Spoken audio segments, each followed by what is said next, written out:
So this is the hand riveter kit that I picked up made by Astro. I've owned this for approximately 3 years now. I originally picked this up because I had taken on a side job that required me to mount some lights to a roll bar on a tractor, and I didn't have a way of securing a bolt and nut from the back side. So I felt like this was a good option. So this is model number 1442. It has a 13-inch handle, and this is how it will come.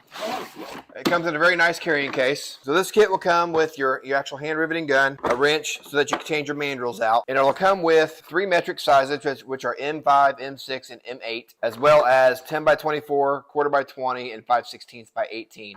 I opted to go ahead and pick up a 3/8 by 16 mandrel as well. I wanted to be able to do the bigger size, so these are also available. So what's nice is they've got these little storage containers for the mandrels to store in. You'll have your actual mandrel that your rivet thread onto, and then you've got a nut to secure that in place on your tool. Now what's nice on these instructions is it not only gives you a parts list and tells you exactly how to operate this tool, but if you look on the front page, it'll show you what size drill bit you'll need to drill the hole for each size mandrel. All you really need to do though is drill a hole that's just slightly oversized for your rivet. This here is a 3/8 size rivet that I was talking about. That's the biggest that I've got. Astro does carry another tool that has a larger capacity that will go up to 1/2 inch. I do believe this tool will only go up to 3/8 if I remember right. So to change this mandrel, what you'll need to do is thread off this top piece here, and then you'll slide the sleeve down on the inside, unthread your piece there, and then you can change sizes or whatnot. I'm going to show you an example of how to do a 1/4 by 20 rivet and a piece of steel that I've already got. So I'll go ahead and throw that back in. This does not have to be torqued all the way down, just threaded down most of the way. And then that little collar will slide back up over and secure it in place. And then you can take your collar back on and thread it back on here. Grab your wrench and just slightly snug that down. So now you're ready to set a rivet. So here's a 1/4 by 20 rivet nut. What you need to do to adjust this, you want this handle to be able to go out most of the way. You loosen this collar here and then slide this out. This handle will drop down a little further. You want that most of the way open, then you can lock that back down. Take your rivet nut and thread that all the way down on the tool. Now that you've got that all the way in, you'll run it down on your steel. At this point, you just stick your rivet down into your piece of steel. Once you get that fully seated on your steel, you can close your handles up together. And as you can see, that rivet nut will cinch down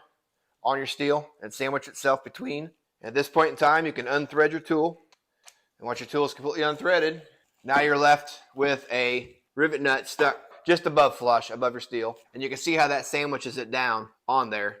And then from there, you can actually take your bolt and thread that down in there. So I've used this tool several times now, mostly putting lights on the top of roll bars for tractors for guys around the area that have asked me to do so. So if you had a situation where you need to make a repair and secure a headlight back down, you could set one of these rivet nuts in place and you could use that to thread down. There's many applications that these rivet nuts could actually be used for. Main purpose that I found for these is where you can't get a nut to the backside of a bolt, then you can use these rivet nuts to still be able to install what it is you need to do. One word of caution that I've got on this kit, when I first got this and was learning how to use it, this 10 by 24 is extremely small. First time I used this 10 by 24, I put too much pressure on and I actually snapped the threads off of this piece. I had to buy a replacement for my kit. So just a word of caution.